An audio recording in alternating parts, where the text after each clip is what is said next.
राधे राधे दोस्तों, आज हम आपको भीष्म पितामह की कथा सुनाएंगे। भीष्म पितामह जिनको बाणों की सैया पर लेटना पड़ा था। भीष्म पितामह का सिर्फ एक ही अपराध था कि उन्होंने अधर्म का साथ दिया था। उन्होंने पांडवों को छोड़कर कौरवों को अपनाना स्वीकार किया था।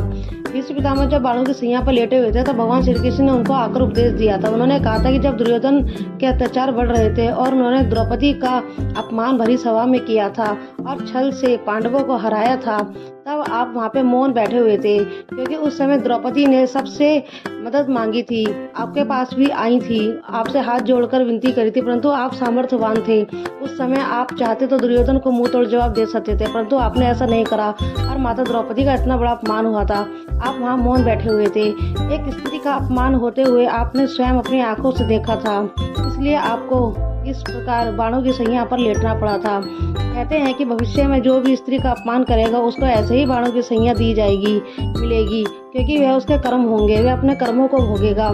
इसलिए भगवान श्री कृष्ण ने यह उपदेश दिया था कि पितामह, अगर आप उस समय आवाज़ उठाते, आप दुर्योधन से लड़ते, तो माता द्रौपदी का जो इतना बड़ा अपमान हुआ था वह नहीं होता और इस तरह ये इतना बड़ा युद्ध भी नहीं होता। और यह कहकर भगवान श्री कृष्ण पांडवों को सारा राज्य दिलवाया और उनको लेकर जब उन्होंने खूब सुख भोग लिए कई हजार वर्ष तक, तब वे स्वर्ग को लौट गए। राधे राधे।